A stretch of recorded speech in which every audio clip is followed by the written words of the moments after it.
I'm very excited to have. Okay, Victoria, we are gonna practice. I'm gonna practice saying your last name so I can finally get it right. Can you please say your last name for me? Savostianova. Savostianova.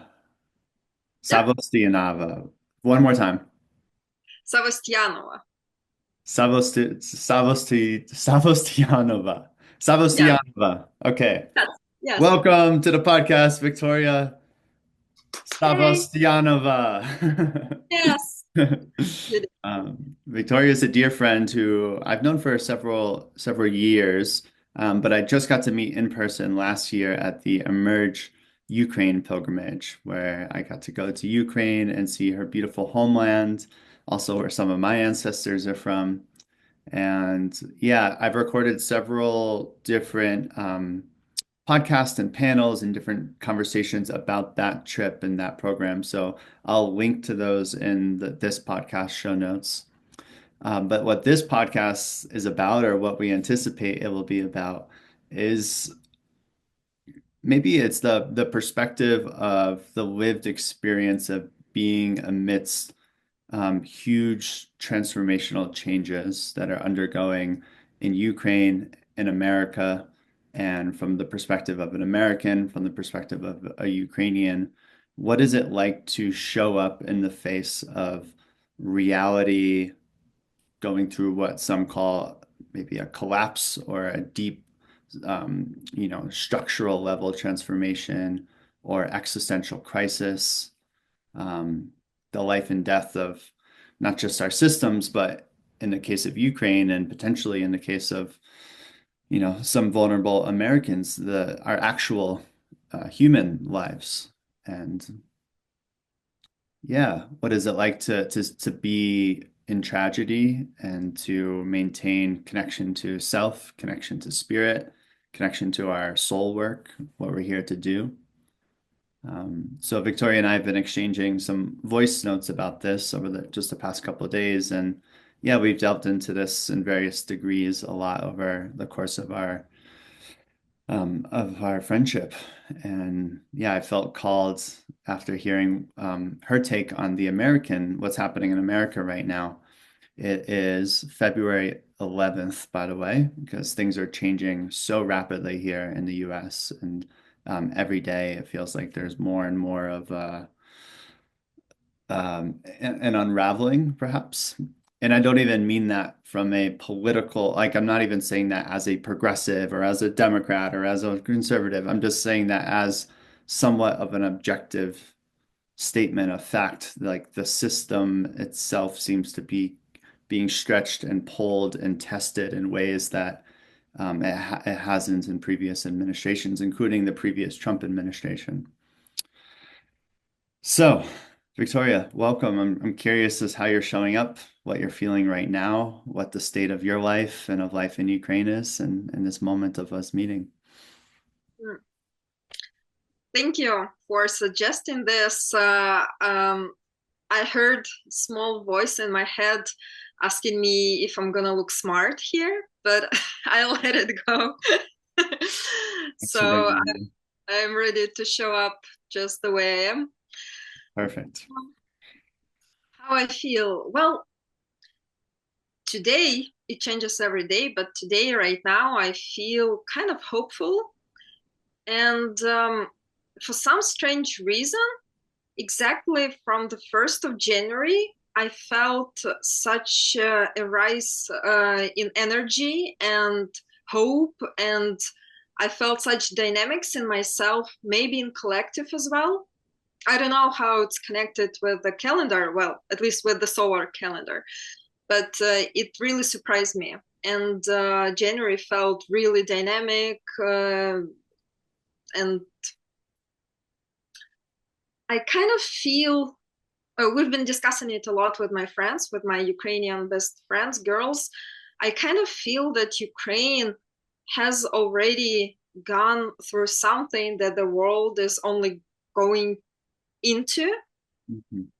So we're kind of lucky there because we have some experience or we have adapted.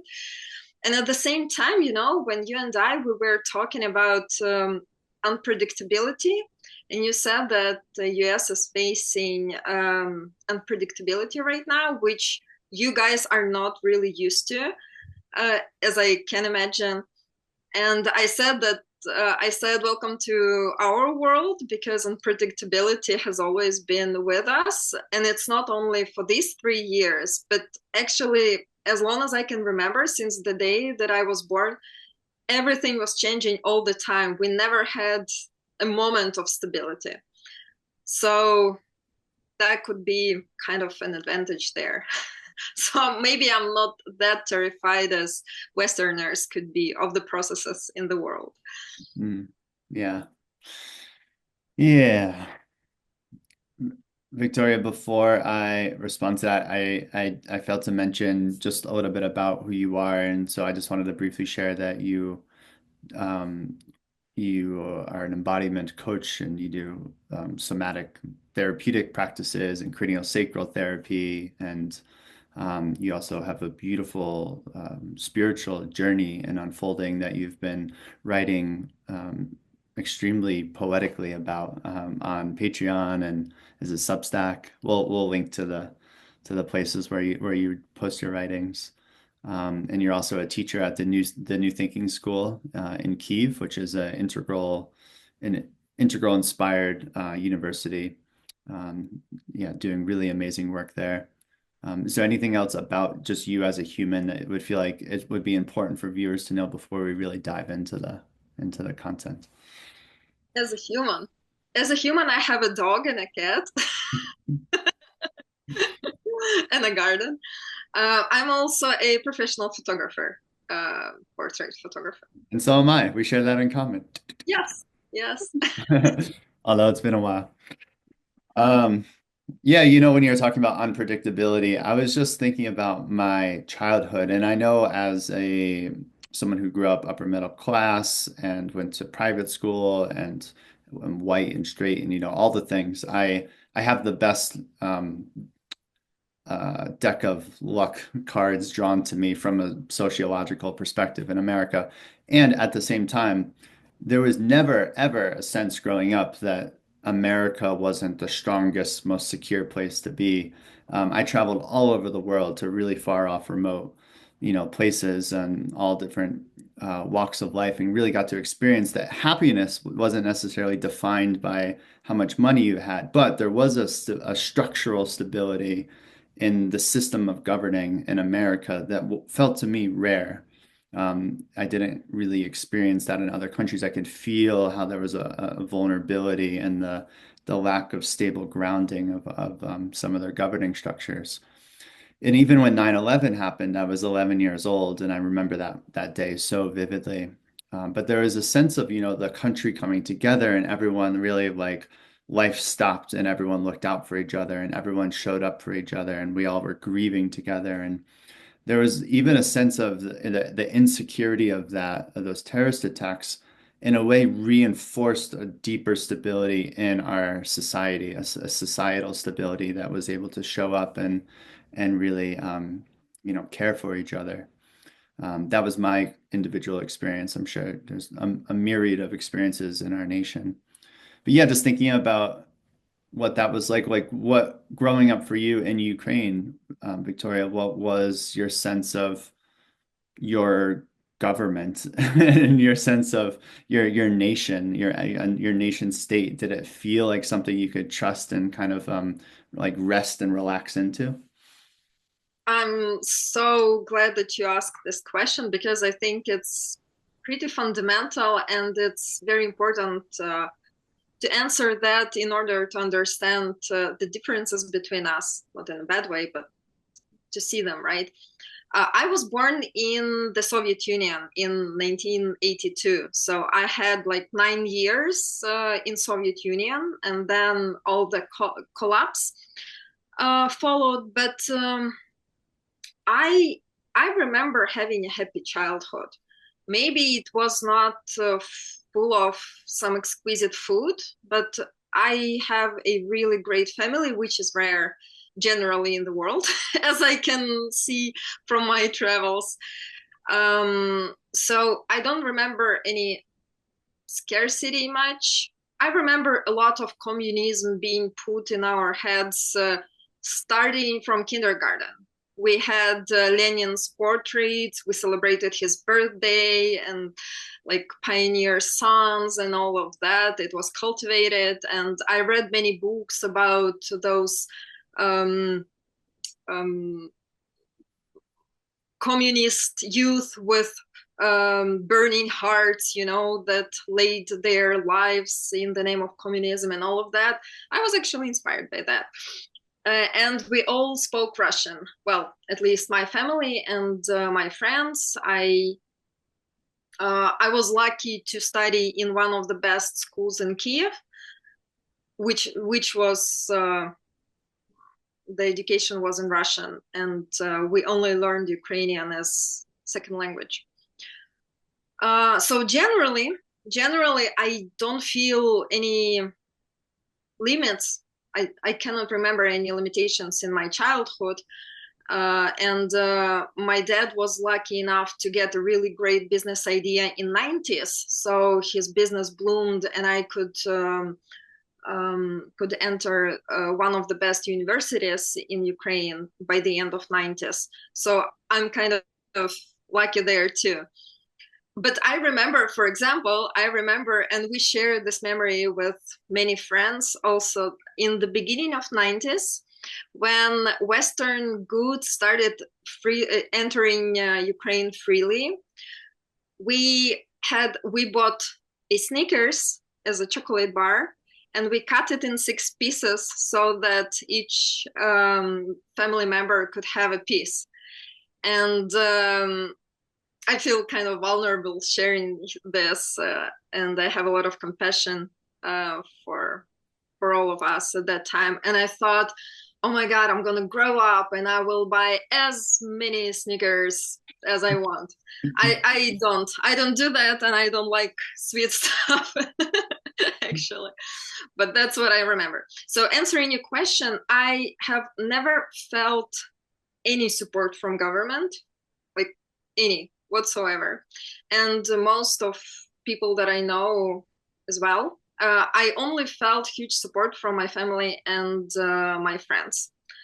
And that's maybe what influences us to have so much nepotism here, because these are people that we trust and that we know. And I can confess that I have a lot of envy for those countries like the Netherlands, where I stayed during my refugee time 3 years ago. And when I felt how relaxed all of them feel, because they know that their government got them. In case they lose a job, in case they raise a child alone, like all of these things, they're not supported here in Ukraine. It's like everybody is basically counting on their own or their family if they're lucky. So that's my experience. Yeah, thank you.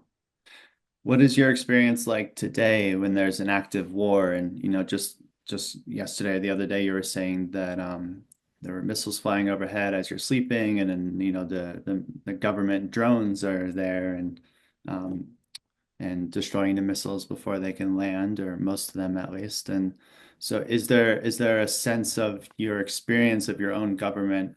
Has that changed during wartime? And is there a sense of um, literally being protected in the most basic life and death sense right now? I don't think that I connect the defenders and the government. Mm, I feel that they're separate, mostly because there are a lot of volunteers there, just people that I know or husbands of people that I know. And these are not professional soldiers, not professional military army. And we didn't have it before the war. Like we had some army, but it was not very qualified from what I know. I'm not an expert in this, right?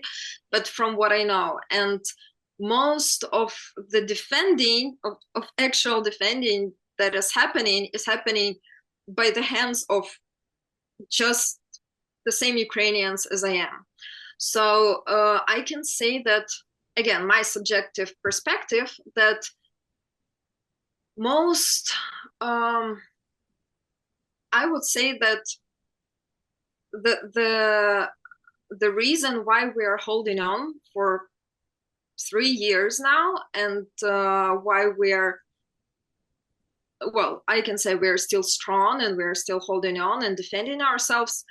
Uh, this is thanks to the people and who could come together and organize something. And it's a horizontal organization, it's like in this spiral dynamics, it's a green organization.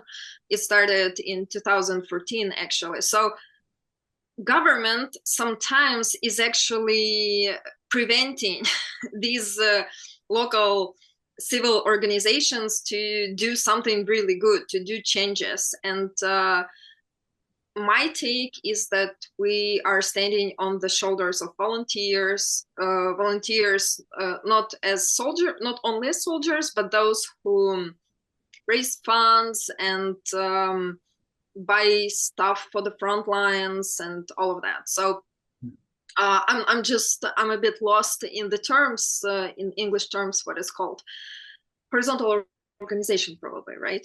Yeah. So I'm not sure how big the part of the government is in all of this. I know that they are doing something. At least what I can be thankful for is our outside representation to the outside world.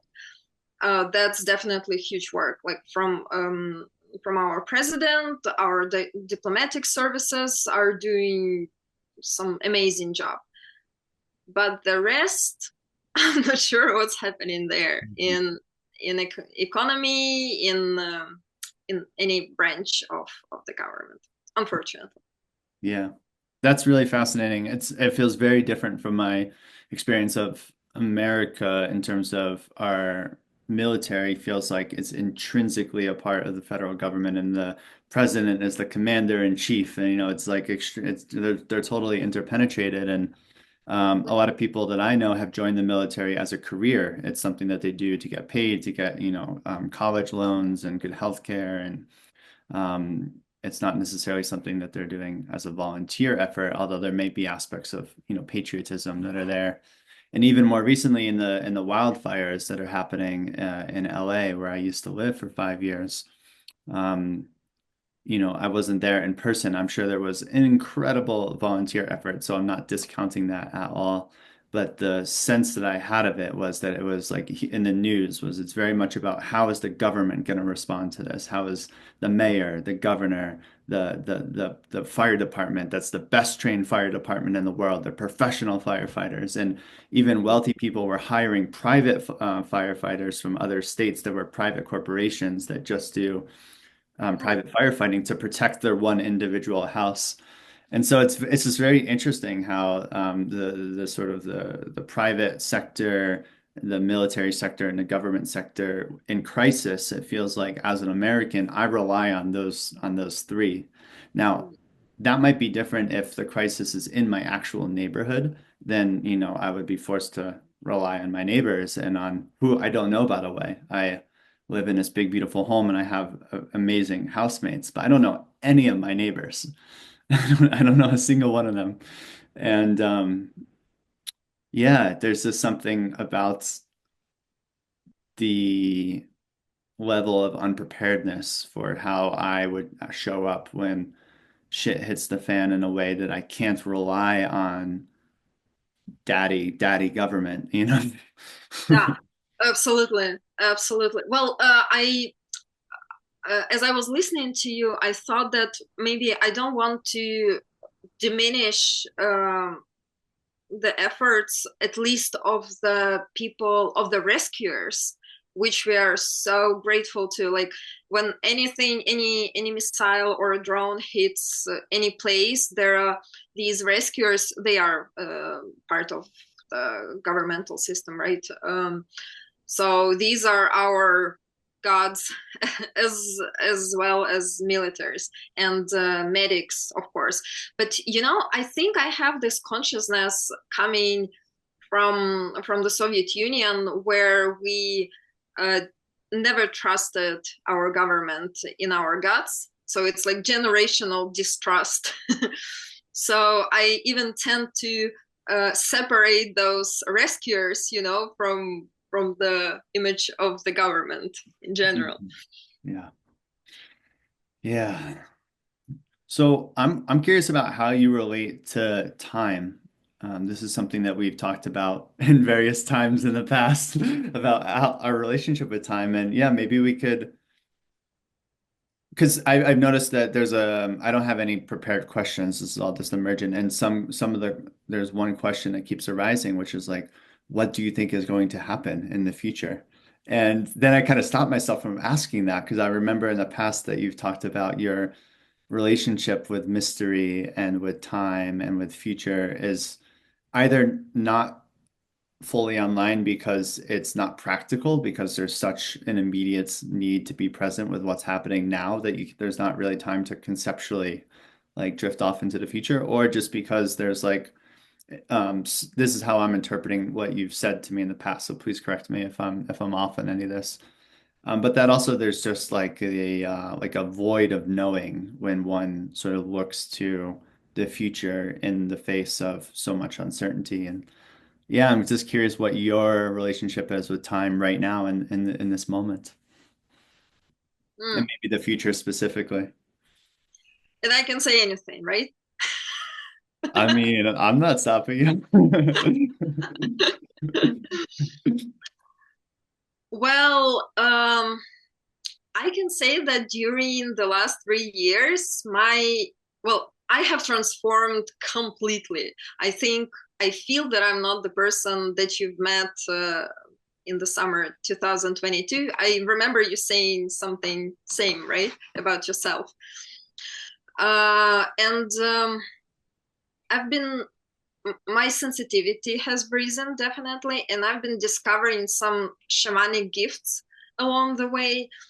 Uh, Healing, and not only healing, like all this sense of space and time and seeing things.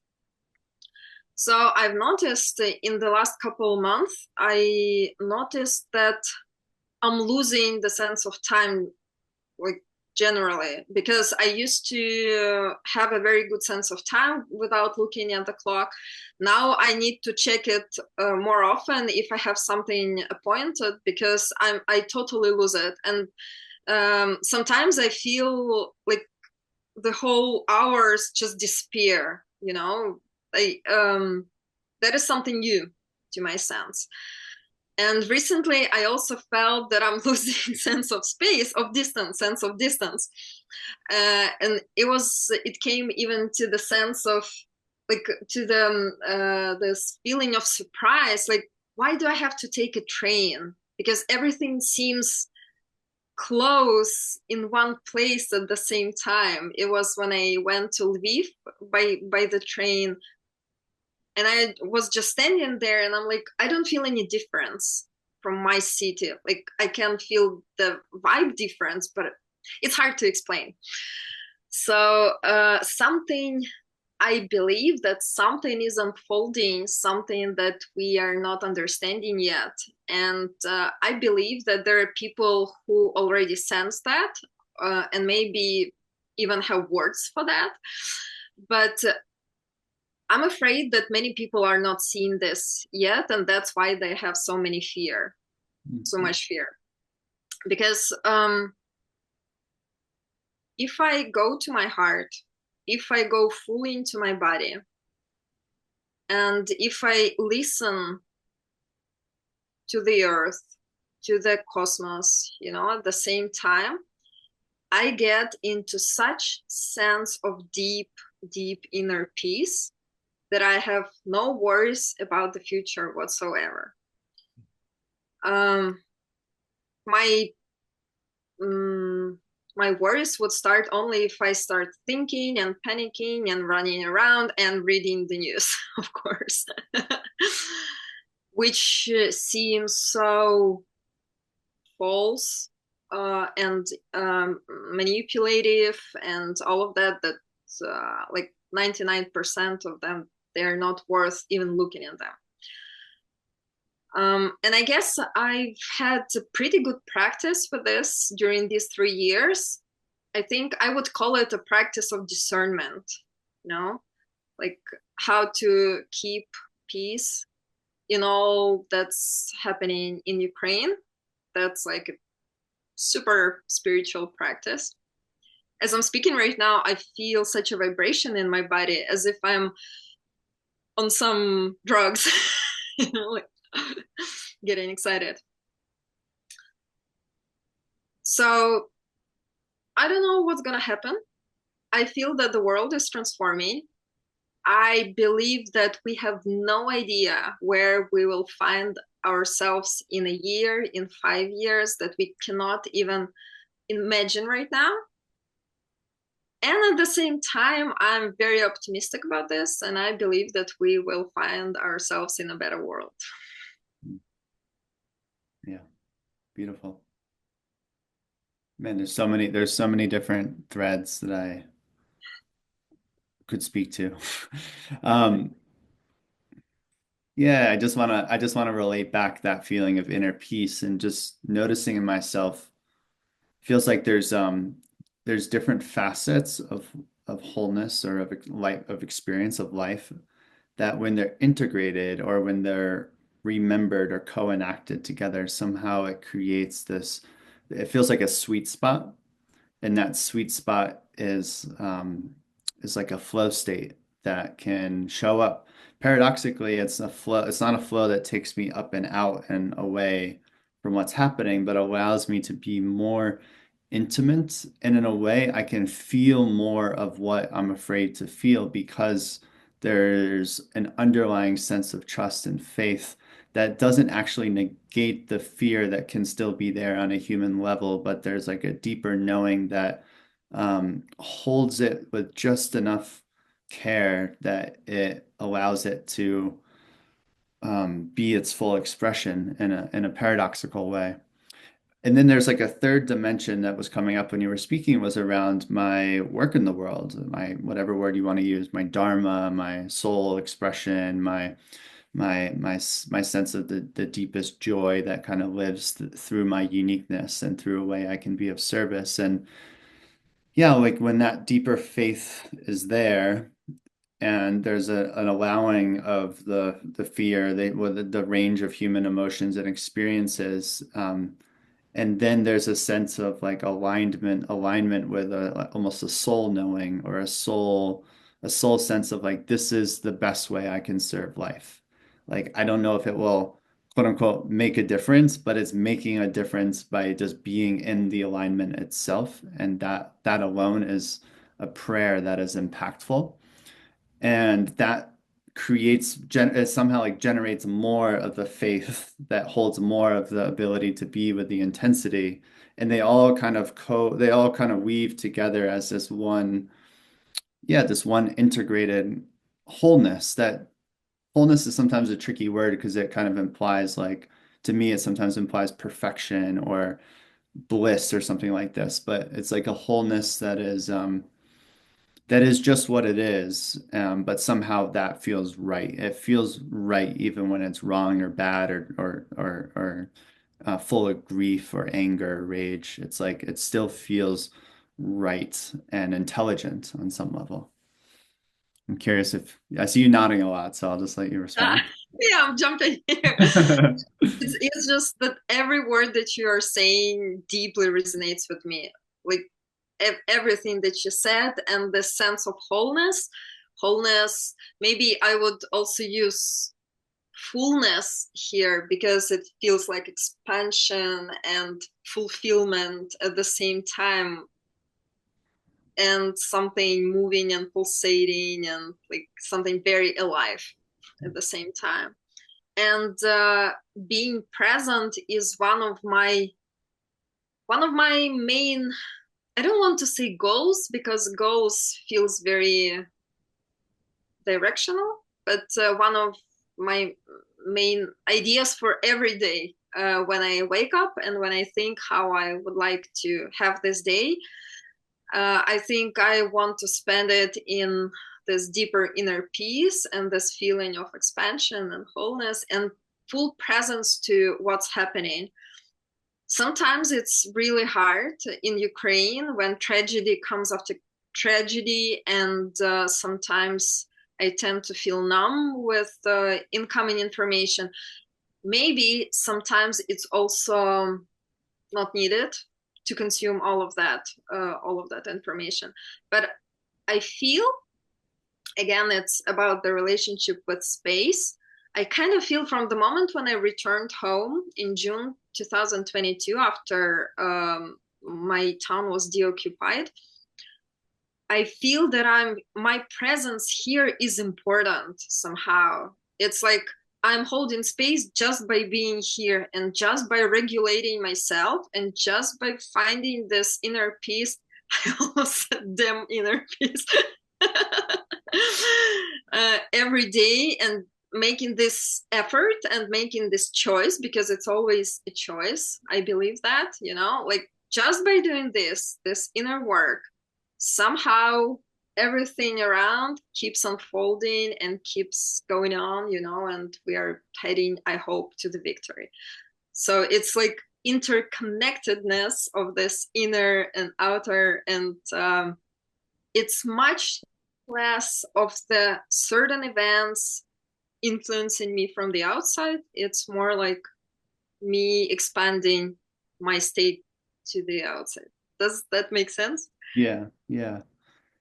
Yeah, it does. And something that I've heard you and other Ukrainians speak about often is like we will win this war. This will happen. And there's something beautiful about that around being okay, so yeah, I'm gonna just like make some assumptions here. And again, just please let me know if I'm off in any of this. But being in that inner state of peace, sometimes I think when one reads that in, say, a spiritual book or something, they think like, oh, that kind of might mean that like it doesn't really matter what happens, and like this could happen or that could happen, and it's all fine. And on some level, there's truth to that, at least in my experience. And on another level, that freedom simultaneously and paradoxically allows there to be like more of a holding on to like a forceful willing of reality in a certain direction, through like the enactment of power. And but it's held with also this it's like a gentle strength somehow. And I feel that those qualities and a lot of Ukrainians and from you specifically. And yeah, I'm curious how you relate to orienting to something like a war with a certainty that it will be won while also remaining in the state of inner peace that is, present with what is and on some level okay no matter what happens. Mm. Yeah, that's a very good question. I guess it requires some expansion of the consciousness to hold all of that. That's what I've been training myself to do during these 3 years.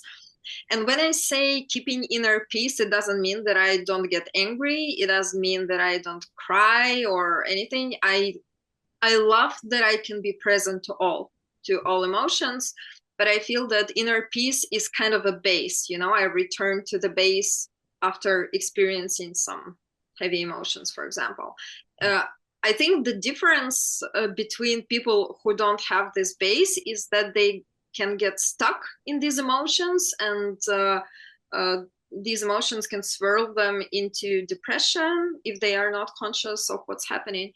Uh, but my skills, they give me this opportunity to always come back to the ground and always reconnect. So it's kind of everyday practice, basically. It's not full zen and acceptance of anything and indifference. It doesn't mean indifference. That's the point. Believing in victory, I don't think we have any other choice than to believe in victory. It's very important what I'm going to say right now. It's very important for anyone outside Ukraine to hear, and I would like to state it. when somebody is trying to kill you and you want to leave, you kind of have only one choice to fight back and try to leave, because if they kill you, they win, right? And there is no other any other reason why Russians attack Ukraine. It's not because they want some territory or um, some imaginary justice, historical or something. This is all bullshit propaganda. They want us dead, and this is the most truth of this war. They don't want to hear any Ukrainian being spoken in the world ever. They want to wipe our culture and our people off the earth. They don't want us to live. So we have no choice but to fight back. And there is basically nowhere to run, because that would mean losing as well, losing our culture, losing our land. Uh, I've never felt so connected to the Ukrainian culture and the Ukrainian language that I speak now, as I feel now from the moment of the full scale invasion. So we can say that this experience has been transformative, not only for me, but for everyone who who changed the same way that I did. Just at least in the relation to the culture, to the land, you know, like and to this inner strength, the one maybe that you mentioned, like I started feeling the strength coming from the ground, like literally coming from the ground, as if rising from my roots to my body. The one like as if I'm a tree growing on the Ukrainian land, and I'm not letting anyone through, uh, any enemy. It's a pretty powerful thing to feel, you Mhm. know, for a person who never felt that in her own life. So it's not about the government, but it's about this something deep, something ancestral. I don't even have a name for that. I don't even know as many Ukrainian songs, which I really regret. But now I'm kind of recovering this generational memory or something. So it's something magical happening here. It's gorgeous. Yeah. Uh, yeah, I'm just allowing myself to be with that imaginal scene of the tree and the forest and the protection that that brings and the ancestral qualities.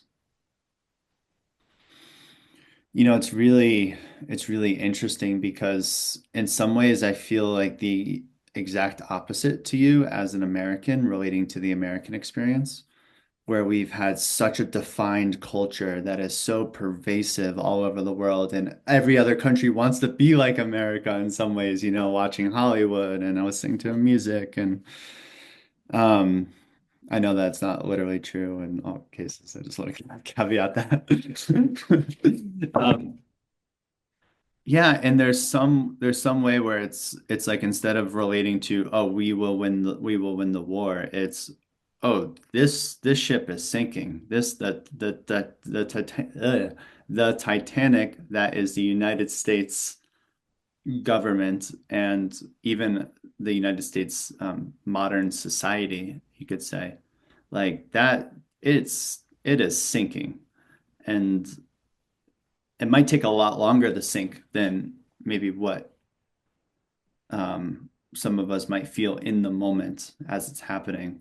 You know, there was a way in which a lot of people thought like it would sink after the first Trump administration, and then Biden became president, and we had that crazy COVID time. And in a way, you know, if somebody was in a coma for all of COVID, say, and the Trump presidency, and they came out, you know, 2 years ago and woke up, they wouldn't if they looked around on at least on a concrete material level, there weren't actually that many fundamental changes in like a very structural, physical plane of reality. Um, But it's also similar to like in the movie Titanic, which is it's funny, I probably referenced it, the Titanic movie in like 7 podcasts that I've done. I'm such a cliche in myself. But you know, when they hit the iceberg, there's a sense of it, like the trajectory of forward motion shifts, and then there is water that's going into the hole, but life continues to exist. Like people are still dining and people are still sleeping and going about their day. And some people wake up and they're like, oh, is something happening? Like this things feel a little different or something feels off. But then kind of this like it becomes a new normal and it's only, I don't know what the actual time is, but seemingly like an hour later, that like there's that chaos and a real sense of like, oh shit, there's a collective awakening to the sense that this ship is sinking.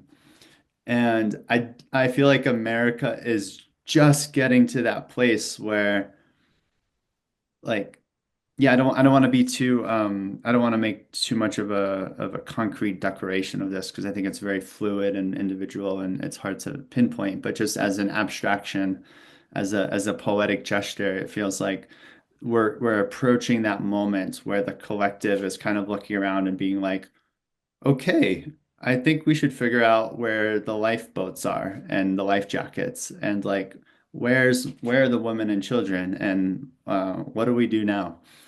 And that doesn't mean that, like in the Titanic, I'm talking about a condensed time frame. So this might be a whole decade, of that of lived experience or, maybe longer. Maybe it's my whole lifetime that we're in just that moment of we should look for the lifeboats. And maybe my kids will experience like actually getting in the lifeboat and float and like floating out into the vast sea of the unknown. And the ship will like actually submerge itself under the ocean and be kind of dead in a certain sense.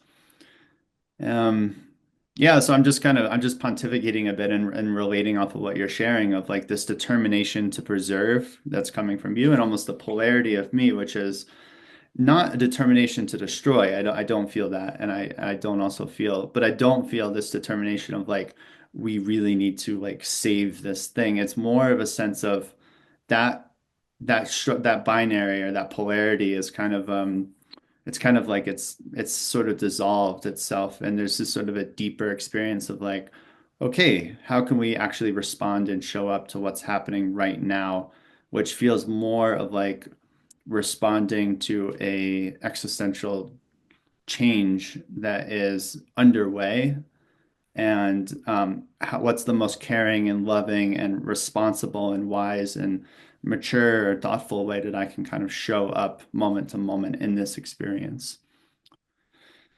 I'm having this part this voice in me that's like deconstructing everything as I'm naming it. So I just want to again say like this is just one sort of perspective. This isn't like my main narrative that I'm walking around life, seeing everything through. It's just I'm just kind of I'm just playing with perspective taking here. So you're not seeing everything through Titanic metaphor? I mean, I wish life would be so honestly, I see about 75% of life through the Titanic metaphor. Now you know me much better, actually. And I'm only half joking. You said you were an optimist. Well, you know, it's a happy ending in some ways. For some. Life goes on. And death is not that bad too, Yeah. actually. Jack lives on in Rose's heart forever. Right.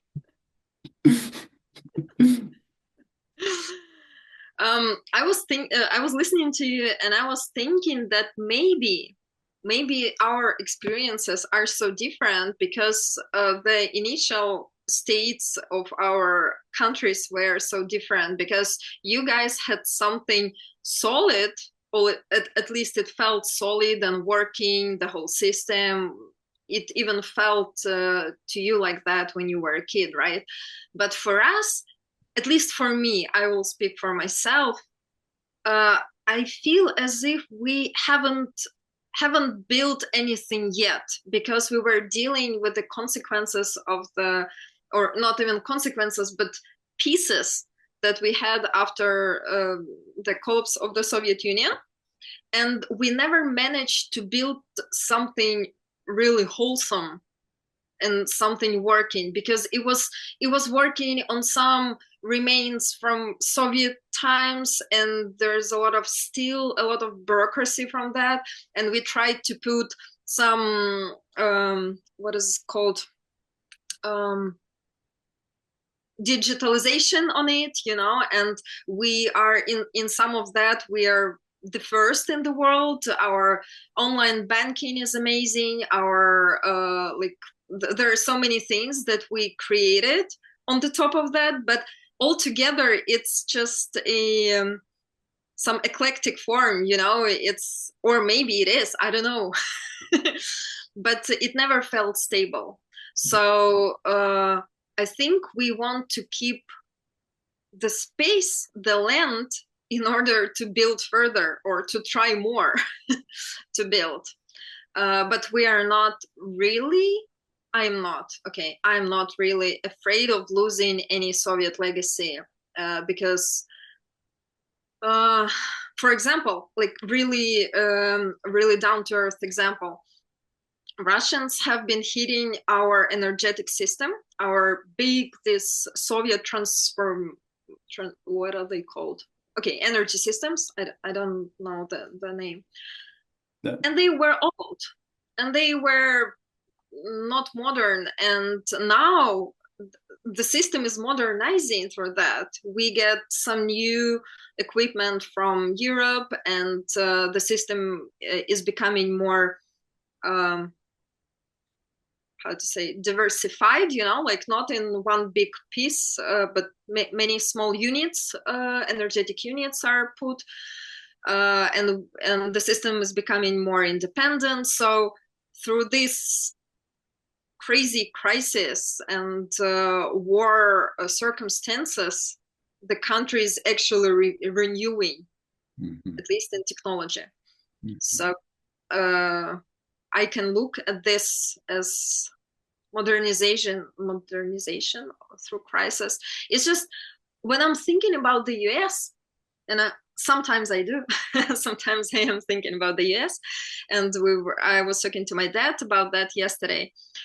He, by the way, also sees Trump and his team as somebody who is uh, cleaning or demolishing the old system, but I'm personally not sure who will be building the new. And I hope it's somebody else. And maybe that's when you say how I can show up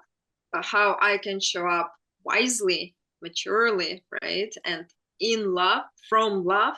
Maybe I hope that these people like you with this consciousness will be building this new system. Well, this seems like a great time to plug my new essay.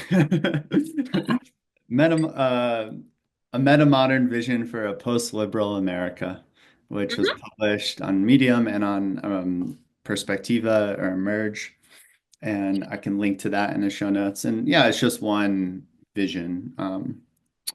I feel like it's throwing a log onto a seemingly infinite bonfire of possibilities that are expressing themselves as our collective visionings. And yeah, in that document, I think the most controversial thing I wrote was I associated Trump with postmodernism and in a way called him a postmodern president. And I don't mean that he's embodying pluralistic value sets or that he's expressing a 4.0, kind of uh, green consciousness. But what I mean by that is that the postmodern landscape that is kind of on the dying end of, seemingly on the dying end of liberalism and the modern American experiment feels as if it created the soil for a Donald Trump to grow. So it's almost like like the postmodern nihilism and the postmodern like nothing is true and the postmodern like everything is relative to an infinite degree to the point where there can't be any structure because there's nothing to hold there's nothing to actually like contain reality when reality is uncontainable, which is a deep spiritual truth. And I think postmodern gets shit on a lot by folks in our network, but I mean, I I I see it as a beautiful part of the unfolding. But regardless, it's like the soil in which allowed for the cactus, the cactus of Donald Trump to to grow, and and yeah, and so this essay is an attempt to be like, what can regenerate itself from this flood, the flooding of our reality that's happening right now. And it literally, as an American, if who does read the news every day, it feels like that, like a flooding of a barrage of headlines and craziness. That again is like I'm not making a judgment of that of being like it's bad or it's good or it's it's not it's more it feels more like I'm describing the quality of breathing than it does about like a doctor diagnosing the breathing, if that makes sense. That's how I'm often relating to the experience. Um, so I don't know how that related to anything you said, and I feel as if my thoughts have now reached a dead end and I'm going to stop talking. We can take a couple of breaths.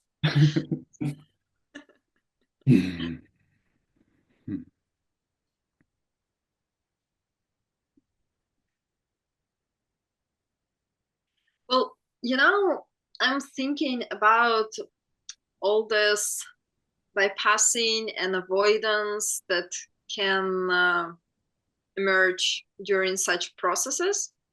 Uh, War or what's happening in the US, when everything seems so chaotic, it's easy to jump into denial or spirituality or anything. Well, pretty much. And I've been watching a lot of that in Ukraine as well, or even avoidance by action, when people get so exhausted by acting, helping army and all of that, that they just don't forget about themselves fully. And I guess again, coming back to what I said before, my main wish is to still stay present, to keep feeling, to keep noticing, trying not to judge. Sometimes it's impossible.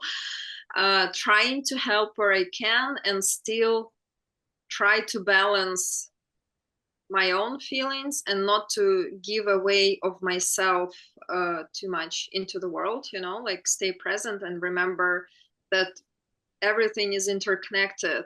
And if I, for example, take care of myself, it will influence the others and the ones that I can help, for example. So I think for me, it's the best way to live through this experience, to stay present. And maybe then I will be able to write a book about it. Nice. I will be the first person to read it.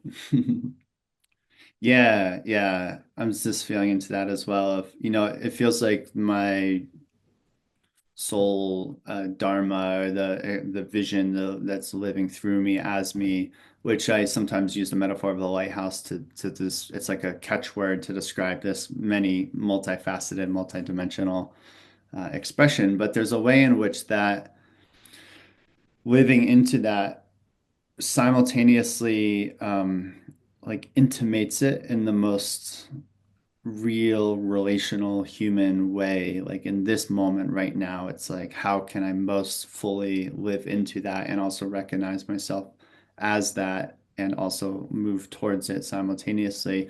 But also in that, there's an awareness that it's the lighthouse vision, which I'm writing an article that will like be able to really articulate a condensed version of what that is. Um, it feels very it feels like it's in the fabric of existence itself, which totally transcends the universe or planet Earth, the human experience. And so it's like there's a way in which even if every nuclear weapon was detonated simultaneously and the whole Earth blew up and the sun burst into a bajillion pieces and destroyed the whole known cosmos, there's still a way in which like some part of being or being itself rather is living into this lighthouse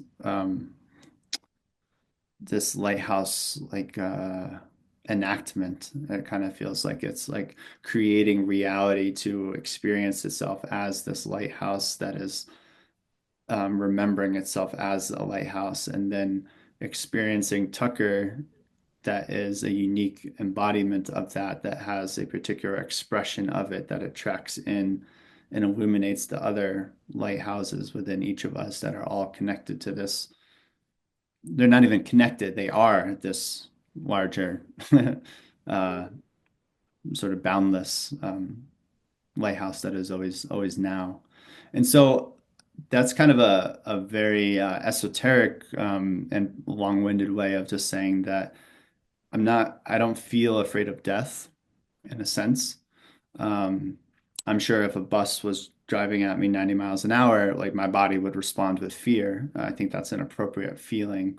And I am certain that if somebody that I loved was in danger, that I would feel fear. But it's a fear that feels caring. It's a fear that feels loving, and it's a fear that I wouldn't want to have go away. But beneath that level of fear is like a the term respondability, like responsibility, like the ability to respond, the ability to be in response, to be in relationship. Like a response is a relationship that, yeah, that we're all a part of in every moment. And there's some way in which, like when death is there, in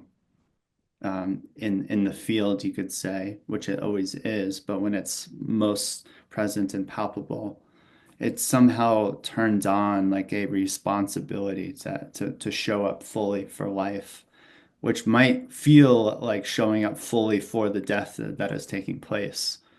And somehow that's honoring life by being there, by being willing to die, by being willing to die.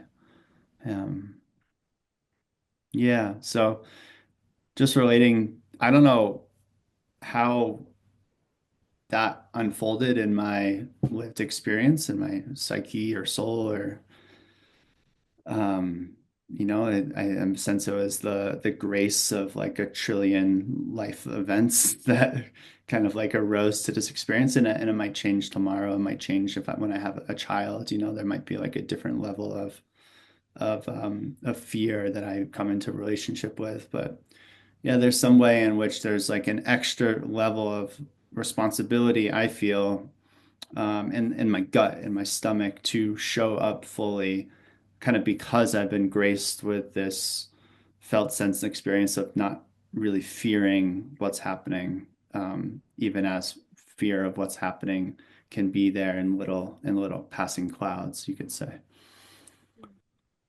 Passing clouds makes it sound removed. It's not removed, but it's not inherent to my existence, if that makes sense. Yeah, I, I I think I can feel what you're talking about. Maybe it's an illusion.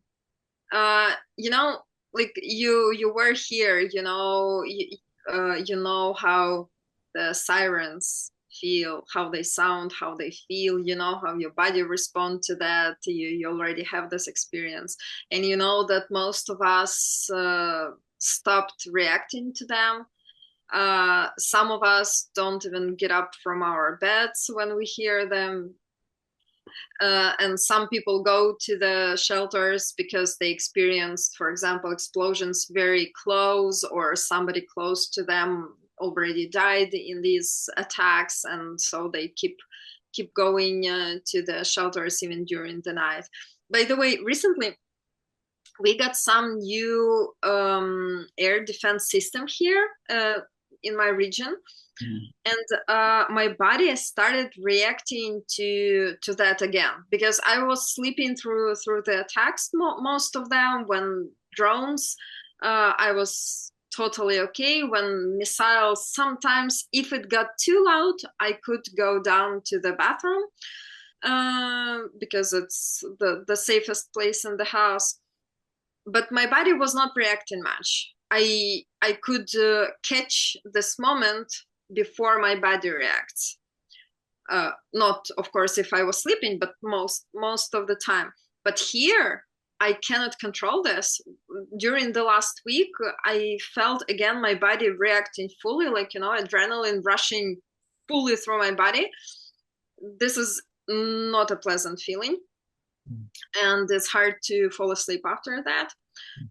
Uh, and First, when I heard it during the night, during my sleep, I woke up, and in this middle space between dream and reality, I thought it feels like somebody is how to say it in English, as if it was flow of fire, like somebody was covering with fire the whole spaces.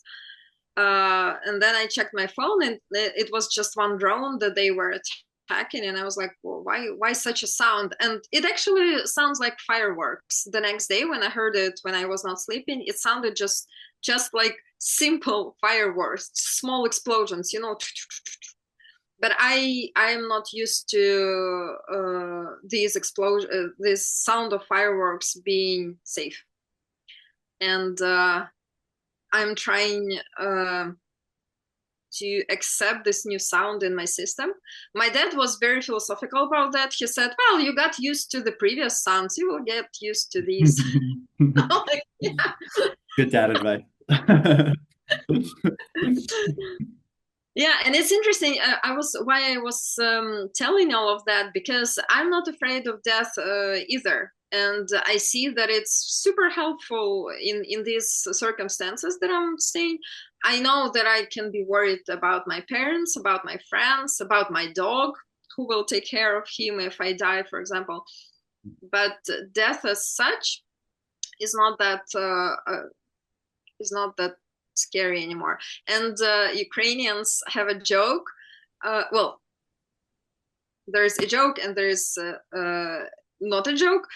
Uh, Women, from the beginning, women started thinking to go to bed in beautiful underwear. So if something happens and they would Uh, pulled out under the rubble, that they would look nice and that they would be nice underwear.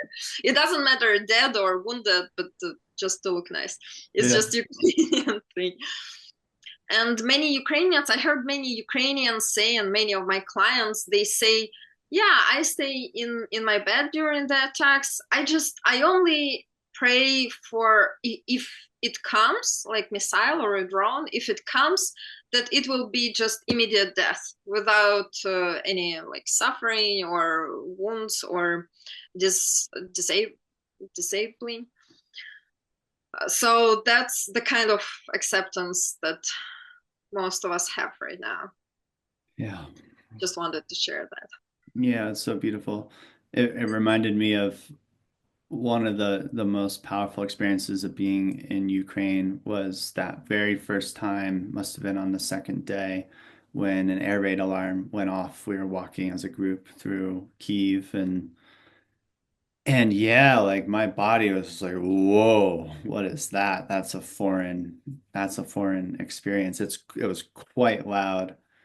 And the thing though is like, so while everything I just said about, death, and we're talking about we're not individually necessarily afraid of death, what what I experienced that was most heartbreaking in that moment was seeing this soldier. He was dressed in a military uniform, and he had a dog, and the dog started panicking at the sound of the siren, and this man just went and bear hugged his dog so quickly, so instinctually.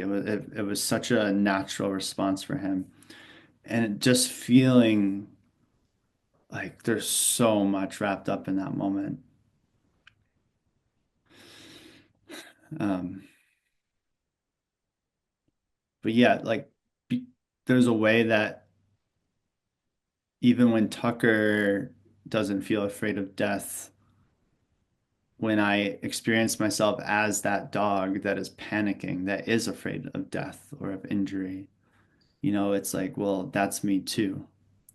And so I am afraid and not afraid simultaneously. It depends on what's arising and as experienced in the moment and in the context. And in that moment, I was totally connected with that dog that was just afraid for its life.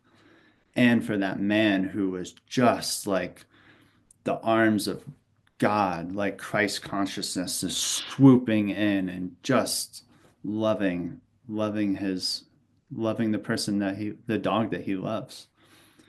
And then just feeling that in the context of my own body's somatic reaction to this air raid, and then kind of projecting that whole moment out sort of infinitely to an entire nation that's been living through this, day in and day out. And yeah, I think that moment will live with me and continue working me in some way for a very, very long time. And the contrast of the second and the third and the fourth and the fifth time that an air raid alarm went off, and there was no response from my body. Actually, the response was giddiness. It was a sense of like, fuck you, air raid alarm. Like, you can't make me feel dysregulated. I'm gonna continue smiling and going about my day. No fear here. And I was surprised by that reaction. I was like this rebellious teenager in me. It was just like, nah, you can't get me. Fool me once, but don't fool me twice. And yeah, maybe that was the Ukrainian spirit that was saturating into my reality. Yeah. Yeah, I totally understand that feeling. I remember when I came back to Ukraine and I was getting used to the alarms, and I actually felt some feeling of satisfaction, some feeling of pleasure, because I was with everyone in this experience. We were in it together. I was sharing it with everyone. I would never want, uh, how to say, not, no, I wouldn't want to have stayed outside Ukraine for all this period. I wouldn't want to miss it. I love that I'm a part of this, that I'm living through it. I have no idea how it will influence my psyche further, but I'm doing my best to keep myself sane. And I'm also at the same time, I'm thinking about those children, who were born right before the invasion or during the invasion. I have my two friends gave birth to children last year and the previous year. And I'm thinking about these children who are growing, not knowing other reality, and who they will be, what they will be like. It's a totally new generation. Yeah. Yeah, I also was reading an article or something recent just a few days ago, and it's talking about how there's some people that are coming into their teenage years now that have only known the Trump and Biden administration, like basically the Trump era. In America, we talk about the Trump era, which is roughly um, like 2015 really to present. So it's been a decade now, um, a decade of Donald Trump dominating the discourse. And yeah, there's kids that are growing up, that were maybe 5 years old and just beginning to have the cognitive capacities to take in worldly events. And now they're 15. In a few years, they'll be able to vote for the first time. And what is their perception of reality, of America, of existence and what is the culture that will be born from them having grown up in those life circumstances. And I have no idea. Like I have no idea. Um, my mind can't conceive of it, and it almost it stops before it even attempts to in a way. And add the new technologies, artificial intelligence there. These are totally different people.